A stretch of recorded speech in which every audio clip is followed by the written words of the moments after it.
councillors, as well as local people.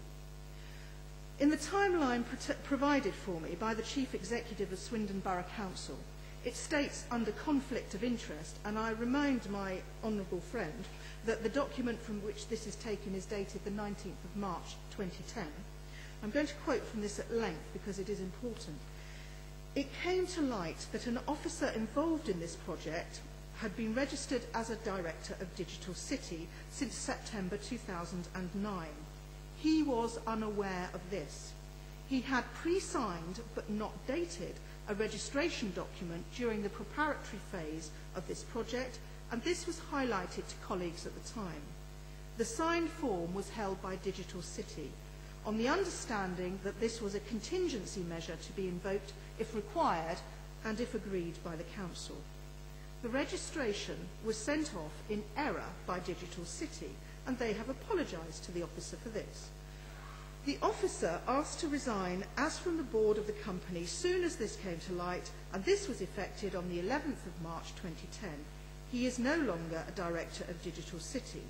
At no time did the officer receive any communication from Digital City stating that he was a director of the company, nor did he receive any remuneration or any other consideration from Digital City. There have been no board meetings of Digital City. This officer has, however, participated with other Swindon Borough Council colleagues in regular project and progress meetings. Now, I've quoted that at length because it contradicts two other sources of information directly sent to me. The first is a letter dated the 28th of January 2010 and is again from the Chief Executive.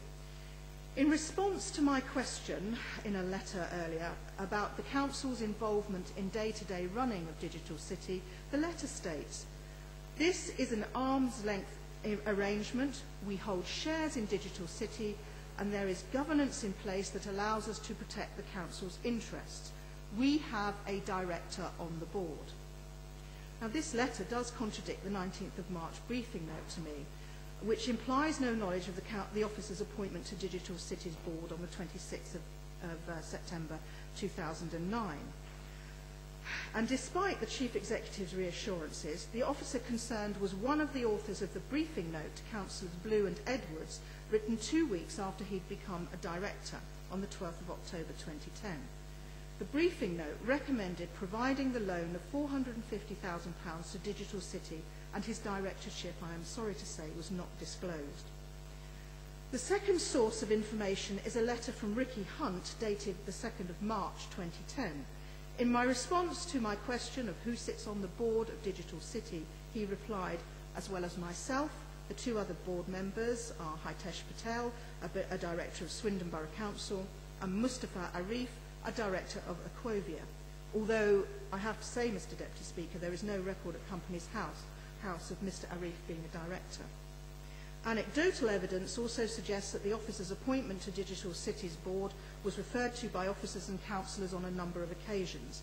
In addition, the officer himself was clearly aware that he was a director of Digital City, as apparently for 5 months he was self-publicising the fact of his directorship via his LinkedIn profile. I can only conclude that when it was advantageous for the Council to have an officer on the board of Digital City, they publicly claimed this was so. As soon as it became too hot to handle, they found a way of disposing of the board membership. Now, a number of questions arise also about the robustness of Swindon Borough Council's contract with Digital City. Does it reflect?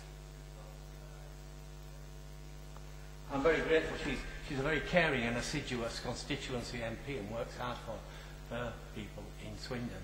Does she feel that the cabinet system enables just a very small number of councillors to become very, very cosy and close to senior officers in a council, and that that situation enables these circumstances to develop where a more traditional cabinet system would give more councillors more information and prevent this sort of thing happening? I can understand the honourable member's concerns in this area. I think the problem has been the process. Should sufficient safeguards be there, I think there already are, but it's this cabinet member brief which brought about all the secrecy. And that's my concern. I think that is very unusual.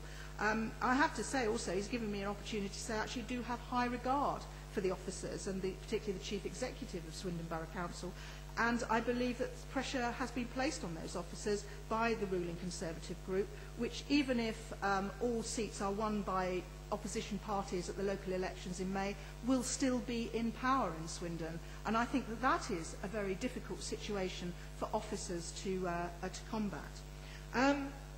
So a number of questions, as I was saying, Mr Deputy Speaker, arise about the robustness of Swindon Borough Council's contract with Digital City. Does it reflect the Council taking on what appears to be 100% of the risk? The question is relevant if Wi-Fi does not succeed in attracting sufficient customers in a crowded market, as £450,000 worth of taxpayers' money will be lost. If Wi-Fi does succeed, will the contract bring the Council sufficient rewards, or does the larger proportion go to individuals behind the recently set up companies Digital City and Aquovia? This should be subject to the Council's scrutiny process, but it's impossible for me, my constituents, or councillors of any party not involved in this enterprise, including the ruling Tory party, to find out, as the Council determines these issues as commercial matters for Digital City to answer, not them. Digital City has provided very basic information, but it cannot be tested through the normal democratic process, thus disenfranchising councillors, MPs and their constituents. No opposition councillor has had sight of the contract or the business plan, but at the beginning of this month the company had sold only 5 packages rather than the 100 private use packages and 25 business packages in the original loan conditions, and had not managed to attract any private sector investment. It is clear from the Cabinet briefing paper of the 10th of March 2010 that there had to be a significant downgrading of the original progress measures in order to allow the Council to agree the the release of the second phase of the loan, £150,000. Whilst this was agreed by Cabinet, in an unprecedented move, last week's scrutiny committee at the Council referred back the decision to the next Cabinet meeting on the 31st of March.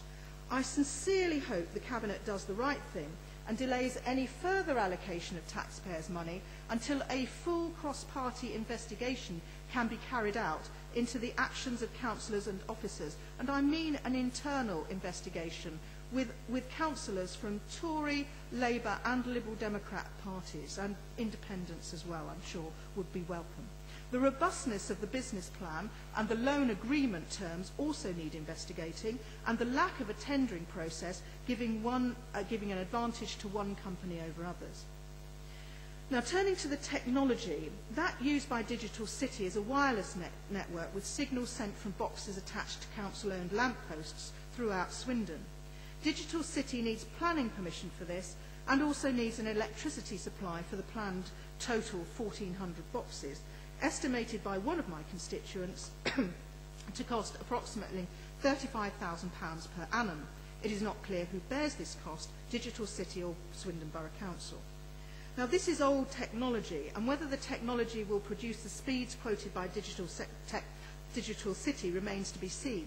But there is scepticism that it will consistently provide speeds of 20 megabytes, crucial for wide take-up. Those who sign up for free Wi-Fi will not have access to the fastest speeds, creating a two-tier network criticised by the Prime Minister in his speech today. Digital City relies on Swindon Borough Council's own connections, which I understand have to be upgraded to take this into account at a cost of approximately £45,000. Whilst there is nothing wrong, in fact it's good that councils increase their internet capacity, the issue again is openness and transparency because of the cost to taxpayers and the potential commercial gain by Digital City, which does not have to provide expensive infrastructure.